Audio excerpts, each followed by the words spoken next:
All right, so we're going to go ahead and move into our next presentation. This is going to be Eva Ship. She's a research scientist also with Texas A&M.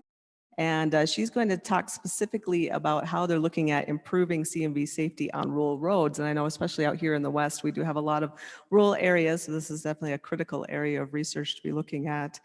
Eva is also the lead of the crash analytics team at the TTI and is an injury epidemiologist with expertise in occupational health and safety as well. So Eva, if you're online and can unmute. Good morning, everybody. Thanks for having us today.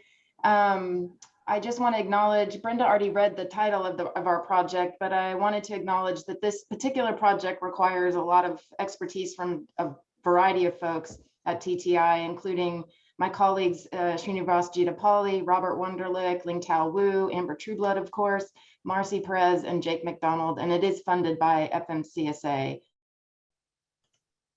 And so just briefly, this project is currently underway. So any findings or data that I present, we still do consider preliminary.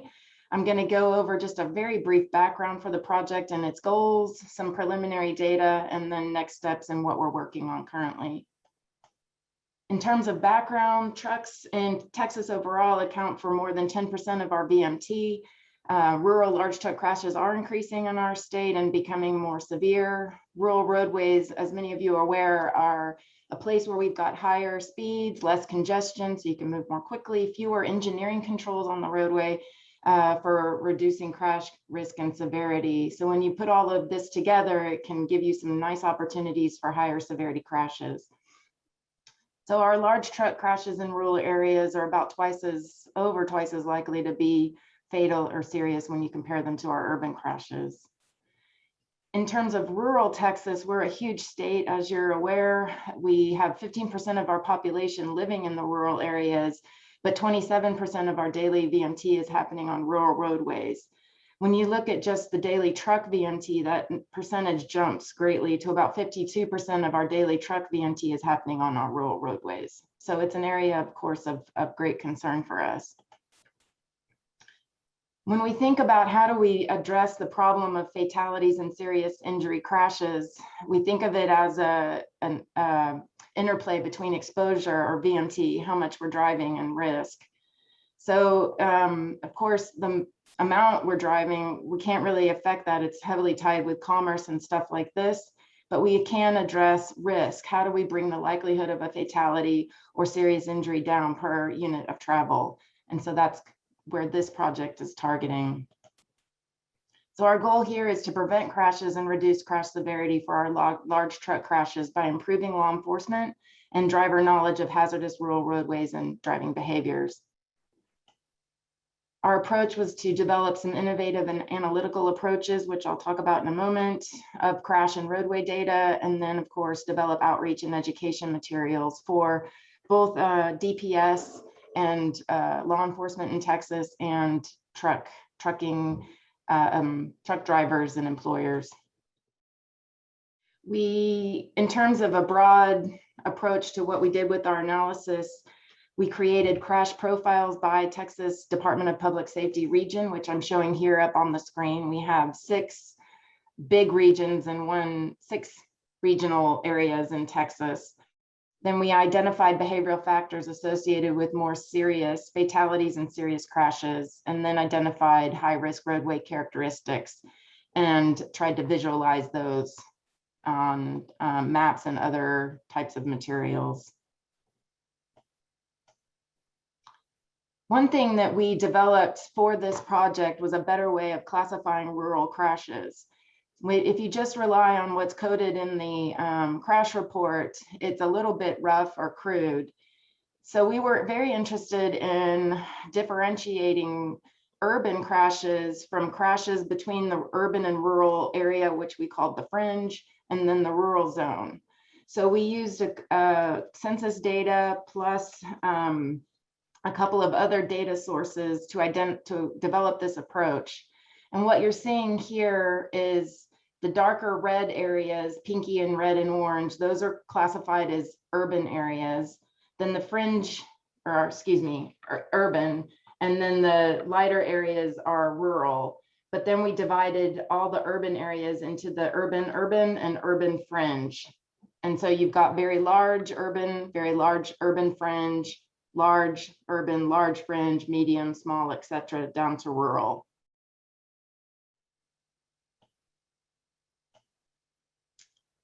Another approach that we used in this project was, as Amber mentioned in a prior project, it became very clear that with the Texas crash data, you can't just rely on classifying truck crashes based on CMV variables. You'll miss a lot of things. And so we developed for that project an approach where we use all the variables listed here on the screen, including VINs and CRIS vehicle body style, make and model, and all of these things. We run everything through the VIN decoder, NHTSA's VIN decoder API, to better classify truck tractors. And then we also tease out a group of vehicles, which we call heavy truck and pickups, which are way over 10,000 pounds, but are not truck tractors. And then we also use for this project a comparison group of passenger vehicles in some of our analyses. So in our data analysis, when we describe crash severity, we did that by not only the rural urban fringe geographic classification, but we also tried to classify things by truck tractor, or the vehicle crashes by truck tractor HT, which is heavy truck, and pickups PU, and then that comparison group of passenger vehicles. And then, as I mentioned previously, identifying the behavioral factors associated with more severe crashes, and then visualizing high-risk roadways. So this first graph shows you the dotted horizontal lines are the statewide percentages for serious and fatal crashes. The black dotted line are the percentage of fatal and serious crashes for truck tractors, which is around almost 5%. The dotted horizontal gray line is that percentage for heavy trucks and pickups, which is a little bit lower, a little under 4%. And then the dotted yellow line is our comparison group of passenger vehicles, and that's hovering around 3%. So those are our statewide comparison averages, and we use those baselines to identify overrepresentations. So then the horizontal columns are our truck types. So the black horizontal is this truck tractors, gray horizontal are heavy truck pickup group, and then the yellow horizontal are our passenger vehicles. And then the groupings of those columns along the bottom are our geographies. So the first group is what we're most interested in, the rural area. And you can see we've got overrepresentations in all the vehicle types, but particularly our heavy truck pickup group, followed by our truck tractors. Then the second grouping here, which is much smaller, it's our urban, high urban areas, large urban.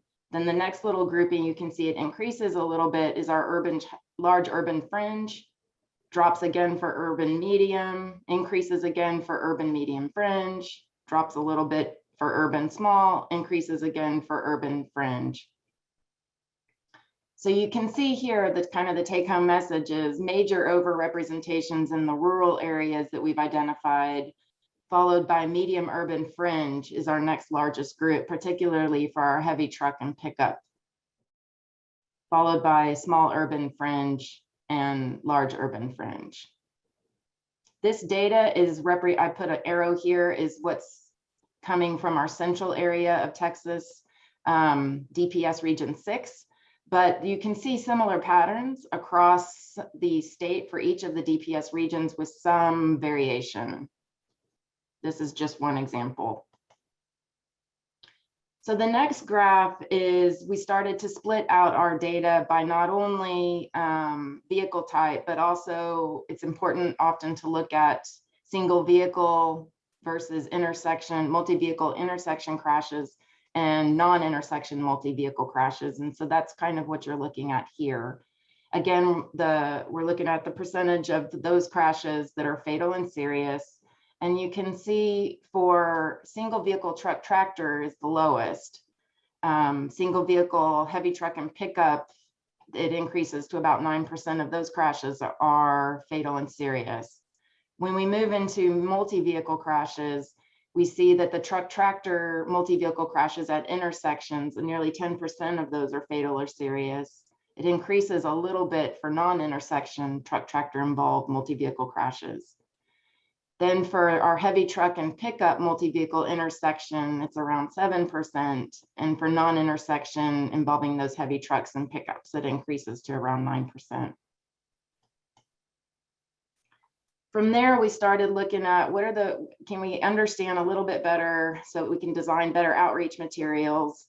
What are behavioral and demographic factors associated with those more severe and fatal crashes? So we developed some models to identify those factors. And what you're looking at here is kind of a very abbreviated version of those results. So that you understand better what you're looking at, the first couple of columns are for our single vehicle crashes, truck, tractor, and heavy truck pickup. The next two columns are the information for multi-vehicle intersection crashes. And then the last two columns are our multi-vehicle non-intersection crashes. And when I put an X here, for example, the first variable is rural crashes versus fringe. So now we're focused only on rural and fringe crashes. The X under heavy truck and pickup means that the rural crashes were more likely to be severe or fatal. It wasn't so much the case for single vehicle, but in all the other categories and truck type, rural definitely played a part in severity. When we look and I put arrows near ones that were consistently an issue. So impairment was a major problem across crash types and across vehicle types. So impaired here is when the truck driver, the truck tractor driver or heavy truck pickup driver was the one impaired. And then impairment down here in the darker blue is when the other driver who was involved in a multi-vehicle crash was the one who was impaired. And it's an issue on both sides in terms of crash severity. Failure to yield right away was an issue, often with our heavy truck and truck tractor drivers. It also was a little bit for multi-vehicle intersection crashes in our other drivers. Other issues that popped up on the models were distraction, but not equally across the different vehicle and crash types, failure to keep in lane, faulty evasive actions, improper turning, male drivers as opposed to female drivers for multi-vehicle intersection crashes involving heavy trucks and pickups, and in both the non-intersection and intersection, and then truck tractor drivers and multi-vehicle non-intersection. And then there was some variation of interest with age. So sometimes the younger under 65 drivers were more likely to have more severe crashes, not necessarily the injury themselves, but the overall crash severity. 40 to 65-year-olds were more likely to have more severe crashes in our multi-vehicle heavy truck pickup crashes. And then in our single vehicle crashes, 65 years and over for truck tractor, that probably has frailty is probably playing a role in that one as well. For our other drivers, I mentioned impairment was an issue kind of across the board, as well as speeding. Distraction to some extent, failure to yield right away, improper turning, improper passing, and then over age 65. So now we're using all of the last couple of slides are information that we're putting into profiles and tailoring for law enforcement and truck drivers' employers. Right now, we're in the process of developing methodologies for visualizing. We identified Srinivas Jitapalli and Ling Tao Wu went through a process of using a systemic approach to identify, rather than just using traditional hotspot analysis, which just is where we plot where the highest concentration of crashes are. It doesn't do such a hot job of taking into consideration the impact of VMT. You may be having a lot of crashes somewhere just because that's where people are driving. So their approach, the systemic approach, is looking at what are those characteristics of the roadway that are high risk and other type of issues.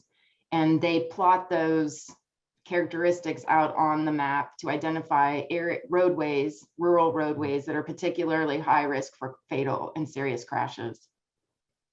And then they color code those segments, which is what you're seeing here. And they use Google Earth to do that.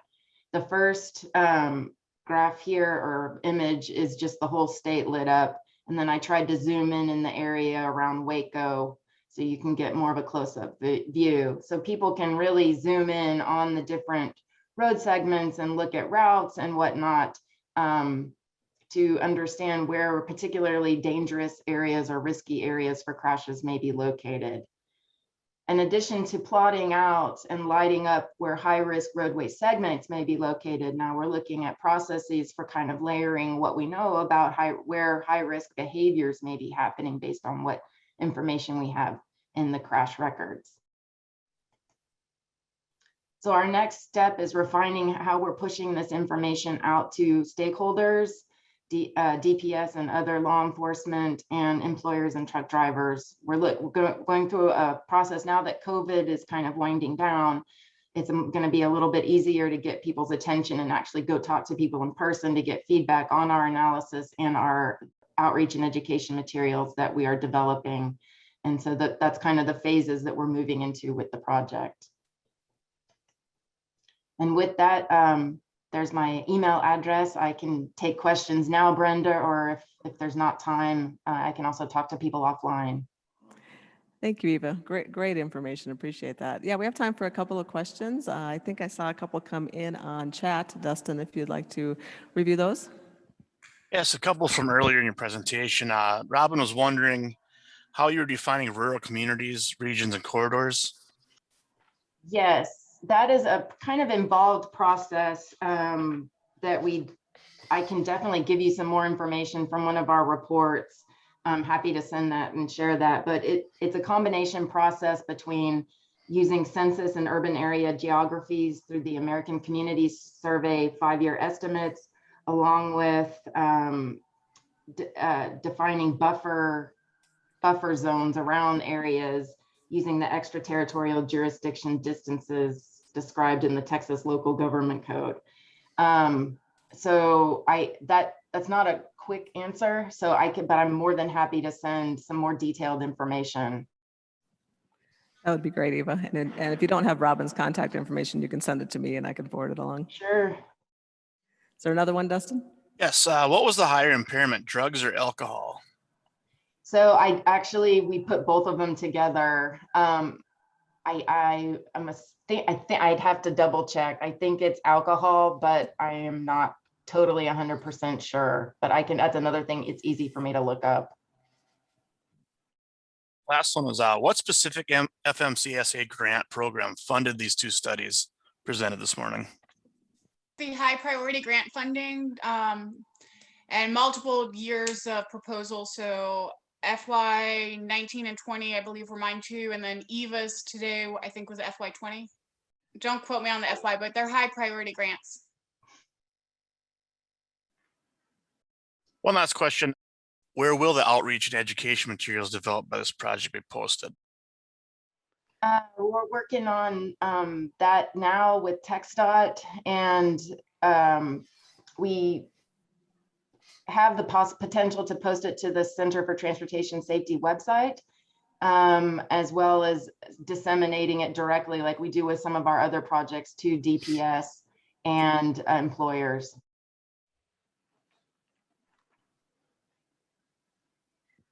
Great. Thanks again, Eva. We have a question here in the room. So did you separate the pickups, the large pickups or large trucks from commercial use or private use, or is it just based on weight? It was based on weight. Okay. So we went through and read some crash narratives and went through a pretty thoughtful process led by Marcy Perez to try and tease that out. But the commercial flag in the Texas CRIS data is not always checked. A lot of times, and Amber, correct me if I'm wrong, once you check the CMV flag, you have to fill out a whole bunch of other fields. And sometimes for certain types of crashes or vehicles, it's not always a reliable way of identifying a commercial vehicle. So I have one other follow-up question just for both of you.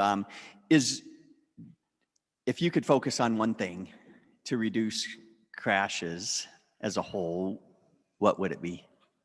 One thing. Well, you don't have to choose just one. So there's an interplay between, like, impairment is always very interesting because it's increases the risk of a fatal or severe crashes a lot. But overall, the prevalence of impairment is lower than, say, some other behavior like speeding, where it happens a lot more frequently. So that's why it's a little bit hard to choose just one, and it's somewhat dependent on location. But I think there's a lot of people still not wearing seatbelts. That's not an easy fix, but that's one area I would probably encourage: speeding and impairment in terms of behaviors, if we're just focused on behaviors. And distraction. I think distraction would probably be more, it's a hard thing for the cops to code and to recognize. And so I think that's why it's not more prevalent in the crash records. Dan Maria Vatry, what percentage of all the crashes were multi-vehicle crashes? And while you're looking that up, you could just eyeball it if you want. Yeah, I can put it in the chat in a minute. Perfect. Are these factors all associated with the truck driver? Because in the large truck crash causation study, the car drivers, again, had multiple factors. And so you're listing factors. I can't tell if in a multi-vehicle crash, you might be including car driver factors. We did split them out. So if I had more time, I could have given you more detailed information on just the passenger or the other vehicle. They're not always passenger vehicle, but we did look at the demographics for the two different drivers. And we also looked at the contributing factors assigned to which unit. So we can juxtapose the car driver causal factors with the truck driver causal factors, and you quantify them. So you can sort of compare, truck drivers are twice as fatigued or car drivers twice as impaired. And where are those tables? Where is that this research is completed now? No. This is ongoing. This is all preliminary. There's not a final report yet. Okay, thank you. But for example, on the table I showed earlier, speeding was more of an issue for the other driver in multi-vehicle crashes than it was for the truck drivers. Thanks, Eva. Yeah, we definitely look forward to that final report. We'll be sure to post it on our website for everyone and send out a note when it's available. A lot of interest. Just one quick follow-up to close this out. I'm just curious, are the findings you're finding in Texas, do you think those translate well to other states? I think they could inform maybe analysis in other states, but I think because our crash record is different, our roadways are different, they may be informative, but not directly translatable. So you'd probably recommend similar type analyses in other states to compare. Great, thanks again. All right, I think we pretty much got through all the questions. Great questions, guys, and thanks again for all your information, both of you. It was fantastic.